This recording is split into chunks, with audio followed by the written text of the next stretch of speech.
Hello students, welcome to my YouTube channel.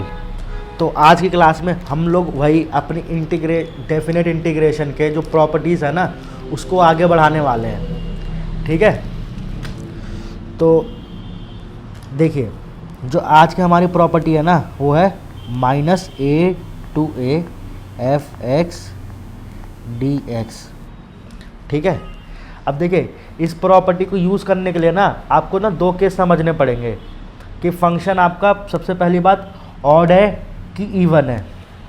देखिए तो इस प्रॉपर्टी के लिए इफ़ आपका फंक्शन ऑड है, इज़ ऑड, तो आपका जो इसका इंटीग्रेशन है ना -a f x d x का जो ये इंटीग्रेशन है ये सीधे ज़ीरो हो जाएगा अगर फंक्शन ऑड है। तो अगर यह फंक्शन आपका जो है इफ फंक्शन इज़ इवन, अगर आपका फंक्शन इवन है तब इसका इंटीग्रेशन देखिए क्या होगा इस प्रॉपर्टी का -a f x d x. ठीक है, तो देखिए क्या हो जाएगा आपका 0 to a, आपका 2 बाहर आ जाएगा और आपका क्या रह जाएगा आपके पास सिर्फ एफ एक्स डी एक्स। ठीक है, तो इतना क्लियर है आपको। तो देखिए अब मैं इसको ना क्वेश्चन से समझाता हूँ। तो ये देखिए मेरे पास ना एनसीईआरटी बुक खुली हुई है, जैसा कि आप देख सकते हैं। ये एक्सरसाइज इसकी 7.10 है।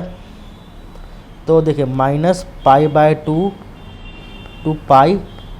ठीक है, और आपका फंक्शन क्या है sin² x dx। तो देखिए आपको पता कैसे चलेगा कि आपको इसमें दूसरी प्रॉपर्टी नहीं यूज़ करनी है। देखिए दूसरी प्रॉपर्टी में क्या होता है, ये लिमिट्स को हम ऐड करके माइनस करते हैं, जैसे ही हम इसको ऐड करेंगे तो ज़ीरो हो जाएगा। तो यहीं से ये पता लग जाएगा आपको कि आपको यही वाली प्रॉपर्टी को यूज़ करना है। ठीक है, तो देखिए अब पहले आपका इस प्रॉपर्टी में ना आपको पता करना होगा कि ये फंक्शन आपका ऑड है या इवन है। ठीक है, तो देखिए अब ऑड इवन का आप पता कैसे लगाएंगे, एक ना बहुत सिंपल तरीका बताता हूँ। ठीक है, जैसे ही आपका फंक्शन है ना sin² x, तो आप इसमें x का -x सब्स्टिट्यूट कीजिए, sin²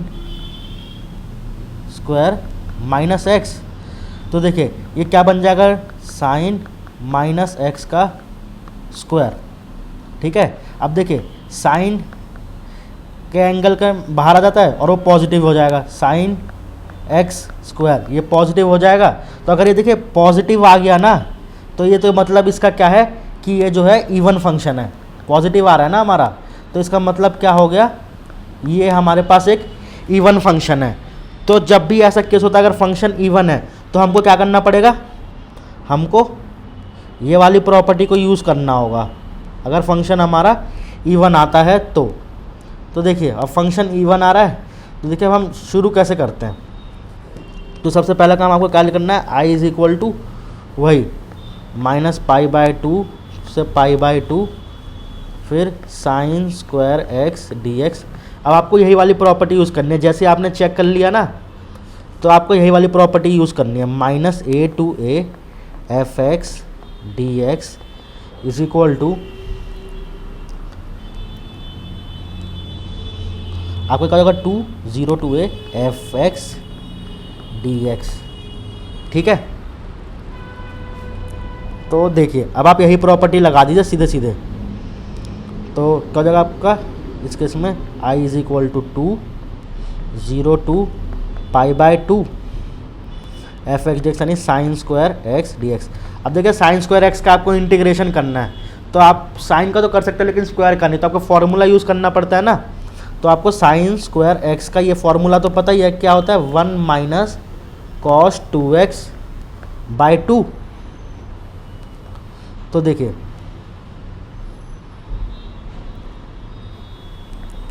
i is equal to आपका, तो यही लगाइए 0 से π/2, 2 बाहर है, 1 - cos 2x/2। अब मैं 2 को बाहर ले सकता हूँ ना, तो ले लेता हूँ। जैसे ही 2 को बाहर ले लूँगा ये क्या हो जाएगा, ये 2 और ये 2 तो कैंसिल।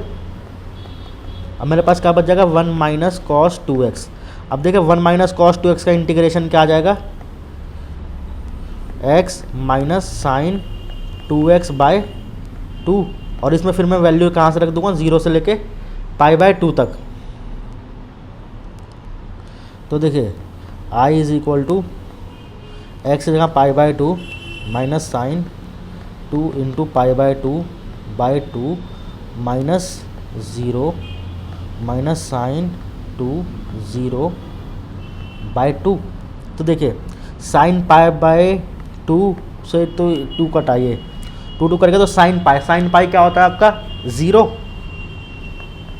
तो देखिए I इज इक्वल टू आपका इधर एक्स का आपने π/2 रखा, यहाँ पे हो गया 0, यहाँ पे तो पहले ही 0 है और साइन 0 भी 0 ही होगा।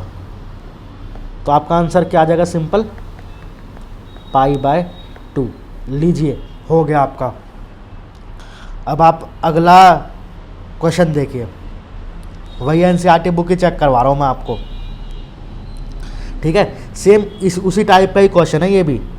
कौन सा ये, क्वेश्चन नंबर 13, क्वेश्चन नंबर 13। अब इसमें देखिए माइनस π/2 से π/2 साइन पावर 7x dx, ठीक है।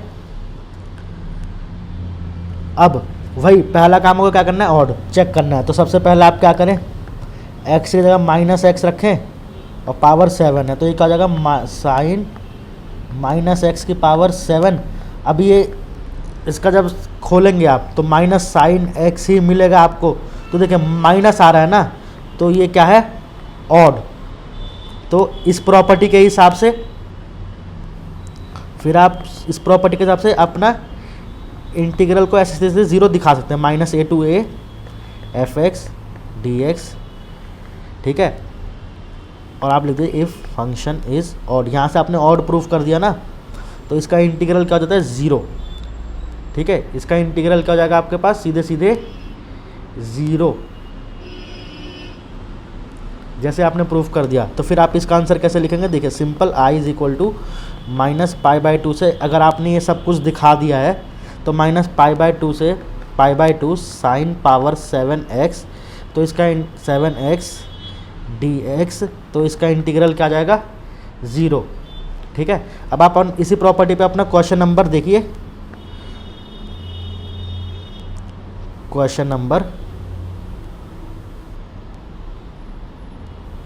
14 क्या होता है आपका, देखिए इसमें क्या है, आपको 0 से लेकर 2π दिया हुआ है, ठीक है, cos पावर 5x dx। तो देखिए इसमें आपको आंख बंद करके नहीं लगाना है। अगर आप इसमें आंख बंद करके लगा देंगे ना ये वाली प्रॉपर्टी, तो ये आपका सीधे सीधे आंसर 0 कर सकता है, ठीक है। तो पहला काम आपको क्या करना है, क्योंकि इसमें माइनस π/2 से π/2 दे ही नहीं रखा आपको, तो पहले तो आपको इस cos पावर 5 का कुछ करना पड़ेगा, ठीक है। तो जैसे ही आप अपनी पुरानी वाली प्रॉपर्टी पे जाओगे, यानी 0 to a वाली पे, तो देखिए उसमें क्या होगा, आपको मैं आपको लगा के दिखा देता हूँ। 0 to a वाली जो प्रॉपर्टी होती है आपकी f(x) dx क्या हो जाती है, 0 to a f of a minus x dx। तो जब आप वाली प्रॉपर्टी इसमें अप्लाई करते हो 0 से 2π, अगर -2π से 2π होता तब तो हम वाली प्रॉपर्टी आराम से लगा के 0 कर देते। तो देखिए तो आपका क्या बन जाएगा, cos पावर 5 2π माइनस x। अब आपको पता है 2π पे कभी भी एंगल चेंज नहीं होता, तो ये क्या आ जाएगा, सीधे सीधे हमारे पास cos पावर 5x। साइन हमारा कहाँ पे, एंगल हमारे कहाँ चेंज होता है, 90 पे होता है और 270 पे होता है, ठीक है। तो अब देखिए यहाँ पे तो लगा नहीं है, तो हमारे पास ना एक और प्रॉपर्टी होती है, ठीक है। कौन सी, देखिए प्रॉपर्टी होती है हमारे पास 0 से 2a f(x) dx, सेम है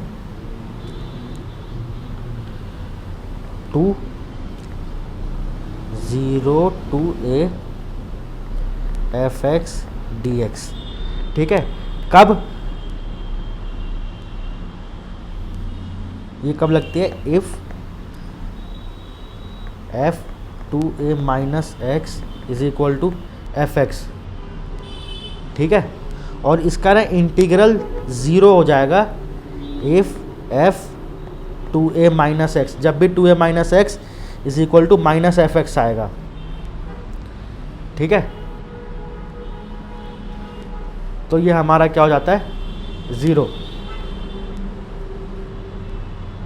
ठीक है। और यहाँ तो अब देखिए इस केस में हमारे पास f of 2a minus x जब हम करेंगे तो क्या हमारे पास आंसर हमारे पास क्या आता है 2a माइनस एक्स जब हम कर रहे हैं तो हमारे पास क्या वो 0 आ रहा है, बिल्कुल आ रहा है। तो हम क्या कर सकते हैं i इज इक्वल टू, देखिए 2 पहले ये वाली प्रॉपर्टी लगा लेते हैं 0 to pi cos 5x dx, ठीक है। पहले हम ये वाली प्रॉपर्टी लगा ली हमने, अब हमें चेक करना पड़ेगा। तो आप ये x में रख के देखिए एक बारी, ठीक है। तो जैसे ही आप रख के देखेंगे ना तो ये आपका आएगा 0, कॉस पाई हमेशा 0 आता है ना, कॉस पाई माइनस एक्स हमेशा क्या आएगा आपका सेम वही आ जाएगा। और जब भी आप इसमें सब्स्टिट्यूट करेंगे पाई तो आपका 0 ही आएगा। तो इसका भी आंसर आपका क्या आ जाता है i to 0 is equal to 0। क्यों, देखिए रीज़न लिख देता हूँ साथ में, cos power 5 pi minus x, जब आप इसमें पाई माइनस एक्स रखेंगे तो ये आपका क्या जाएगा माइनस कॉस 5x। क्यों, देखिए पाई एक माइनस कॉस पावर माइनस को लगाया मैंने, ध्यान से देखिएगा। जैसे कॉस पाई माइनस एक्स, पाई में से कुछ एंगल माइनस कर रहे हैं आप, कौन से क्वाड्रेंट में, सेकंड क्वाड्रेंट में ना। सेकंड क्वाड्रेंट में कॉस क्या होता है नेगेटिव। तो मेरी कौन सी वाली प्रॉपर्टी लग गई, ये वाली, नीचे वाला केस मेरा मैच हो गया ना इसमें, ठीक है। तो ये वाला इसमें लगा तो इसलिए ये 0 हुआ है। मैंने ये वैल्यू रखी ना सीधे सीधे उठा के, तब जाके मेरा 0 हुआ है, ठीक है। तो देखा आपने कितनी सिंपल सी प्रॉपर्टी थी।